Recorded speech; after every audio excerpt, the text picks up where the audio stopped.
Professor Nageswararao గారిపై అనేక కేసులు బుక్ చేస్తున్నారు ఎఫ్ఐఆర్లని విన్నాను.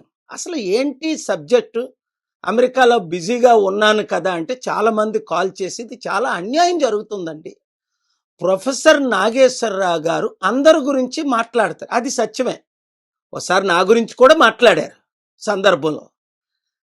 ఇప్పుడు వారు మాట్లాడింది ఏటని నేను క్లియర్గా విన్నాను. అందులో నాకేమైతే తప్పు కనిపించలేదు. అయినప్పటికీ ఒత్తిడి చేసినందువల్ల ఆయన మాటలు విత్డ్రా చేసుకున్నారట. చేసుకున్న తర్వాత కూడా ఆయన మీద కేసులు పెడుతున్నారంటే అది ఎంత దారుణం. అంటే ప్రజాస్వామ్యంలో ఇంకెవరు మాట్లాడకూడదా ఎవరి గురించి? మరి అలాగైతే చట్టాలు ఎందుకు? ఫ్రీడమ్ ఆఫ్ స్పీచ్ ఆర్టికల్ 19 ఎందుకు? కనుక చంద్రబాబు నాయుడు గారు, మీకు బాగా తెలుసు, నేను అనేక సార్లు అమిత్ షా గారిని కలిసినప్పుడు మీ అందరి సబ్జెక్టులు మాట్లాడుకున్నాం. ఆయన స్టాల్ లీడర్ అమిత్ షాజీ, ఆయన చైల్డిష్ లీడర్ కాదు. ఆయన రైట్ డెసిషన్స్ తీసుకుంటారు ఈ ఈ కొన్ని విషయాల్లో. ఆ విషయం మీకు కూడా తెలుసు. ఏమో నాకైతే ప్రొఫెసర్ నాగేశ్వరరావు గారు మాట్లాడిని సత్యమని అనిపిస్తుంది నాకున్న అనుభవంతో. పోనీ ఏదైనా ఆయన విత్డ్రా చేసుకున్నారు కదా. ఆ తరువాత మీరు ఒక ఫాదర్ ఫిగర్, ఆల్మోస్ట్ 80 years ఏజ్లో మీరు అందరికీ బుద్ధి చెప్పాలి. ఒకటి గుర్తించుకోండి, ఫాదర్ ఫిగర్గా మీరు ఉన్నంత వరకు మీకు కొంత క్రెడిబిలిటీ ఉంటుంది. ఇలాంటి చిల్లర రాజకీయాల్లో ఎవరైనా మాట్లాడితే నాలుగు కోసేస్తాం అని మీరు కూడా దిగజారిపోతే అది మీకు నష్టం, మీ పార్టీకి నష్టం. నాలాంటి పెద్దవారి ద్వారా మీరు అనవసరంగా కొన్ని ఇష్యూలు మీరు ఫేస్ చేయవలసి ఉంటుంది. కనుక తక్షణమే ప్రొఫెసర్ నాగేశ్వరరావు గారి మీద పెట్టిన కేసులన్నీ విరమించుకోవాలి, విత్డ్రా చేయాలి. నేను మానిటర్ చేస్తాను.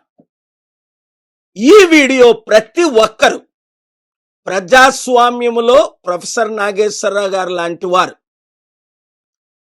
ఎప్పుడు మాట్లాడుతూనే ఉండాలి, ఎప్పుడు ప్రశ్నిస్తూనే ఉండాలి. అందులో యువతి యువకులు ఈరోజు నిరుద్యోగులు ఎన్ని కష్టాల్లో ఉన్నారు, రైతులు ఎంత ఇబ్బందుల్లో ఉన్నారు. ఇచ్చిన వాగ్దానాలు నెరవేర్చలేదని రాజకీయ నాయకులు వారి కొడుకులకైతే లక్షలు, కోట్లు, 100,000 కోట్లు ఆదాయం.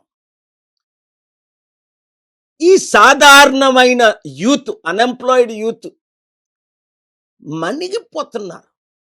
కోట్ల మంది నిరుద్యోగులు. అందుకనే వాళ్ళు ఈ మధ్యనే ఒక గ్రూపు బయలుదేరి ఏం మాట్లాడుతున్నారో మీరు చూస్తున్నారు. మేం కాక్రోచులమా? కాదే, మేము నిరుద్యోగులు అయినప్పటికీ నీతి నిజాయితీ కలిగిన వారము అని రెచ్చిపోతున్నారు. యూత్ని రెచ్చగొట్టకండి, సమస్యల్ని పరిష్కరించండి, ఎవరు నోరు మూయించడానికి ట్రై చేయకండి. ప్రొఫెసర్ నాగేశ్వరరావు గారిపై అనేక కేసులు బుక్ చేస్తున్నారు ఎఫ్ఐఆర్లని విన్నాను. అసలు ఏంటి సబ్జెక్టు? అమెరికాలో బిజీగా ఉన్నాను కదా అంటే చాలామంది కాల్ చేసి ఇది చాలా అన్యాయం జరుగుతుందండి. ప్రొఫెసర్ నాగేశ్వరరావు గారు అందరి గురించి మాట్లాడతారు, అది సత్యమే. ఒకసారి నా గురించి కూడా మాట్లాడారు సందర్భంలో. ఇప్పుడు వారు మాట్లాడింది ఏటని నేను క్లియర్గా విన్నాను. అందులో నాకేమైతే తప్పు కనిపించలేదు. అయినప్పటికీ ఒత్తిడి చేసినందువల్ల ఆయన మాటలు విత్డ్రా చేసుకున్నారట. చేసుకున్న తర్వాత కూడా ఆయన మీద కేసులు పెడుతున్నారంటే అది ఎంత దారుణం. అంటే ప్రజాస్వామ్యంలో ఇంకెవరు మాట్లాడకూడదా ఎవరి గురించి? మరి అలాగైతే చట్టాలు ఎందుకు? ఫ్రీడమ్ ఆఫ్ స్పీచ్ ఆర్టికల్ 19 ఎందుకు? కనుక చంద్రబాబు నాయుడు గారు, మీకు బాగా తెలుసు, నేను అనేక సార్లు అమిత్ షా గారిని కలిసినప్పుడు మీ అందరి సబ్జెక్టులు మాట్లాడుకున్నాం. ఆయన స్టాల్ లీడర్ అమిత్ షాజీ, ఆయన చైల్డిష్ లీడర్ కాదు. ఆయన రైట్ డెసిషన్స్ తీసుకుంటారు ఈ కొన్ని విషయాల్లో. ఆ విషయం మీకు కూడా తెలుసు. ఏమో నాకైతే ప్రొఫెసర్ నాగేశ్వరరావు గారు మాట్లాడిని సత్యమని అనిపిస్తుంది నాకున్న అనుభవంతో. పోనీ ఏదైనా ఆయన విత్డ్రా చేసుకున్నారు కదా.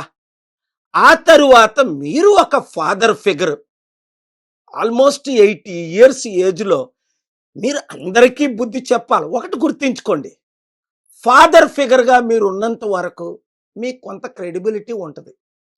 ఇలాంటి చిల్లర రాజకీయాల్లో ఎవరైనా మాట్లాడితే నాలుగు కోసేస్తాం అని మీరు కూడా దిగజారిపోతే అది మీకు నష్టం, మీ పార్టీకి నష్టం. నాలాంటి పెద్దవారి ద్వారా మీరు అనవసరంగా కొన్ని ఇష్యూలు మీరు ఫేస్ చేయవలసి ఉంటుంది. కనుక తక్షణమే ప్రొఫెసర్ నాగేశ్వరరావు గారి మీద పెట్టిన కేసులన్నీ విరమించుకోవాలి, విత్డ్రా చేయాలి. నేను మానిటర్ చేస్తాను. ఈ వీడియో ప్రతి ఒక్కరు ప్రజాస్వామ్యములో ప్రొఫెసర్ నాగేశ్వరరావు గారు లాంటి వారు ఎప్పుడు మాట్లాడుతూనే ఉండాలి, ఎప్పుడు ప్రశ్నిస్తూనే ఉండాలి. అందులో యువతి యువకులు ఈరోజు నిరుద్యోగులు ఎన్ని కష్టాల్లో ఉన్నారు, రైతులు ఎంత ఇబ్బందుల్లో ఉన్నారు. ఇచ్చిన వాగ్దానాలు నెరవేర్చలేదని రాజకీయ నాయకులు వారి కొడుకులకైతే లక్షలు, కోట్లు, 100,000 కోట్లు ఆదాయం. ఈ సాధారణమైన యూత్, అన్ఎంప్లాయిడ్ యూత్ మణిగిపోతున్నారు.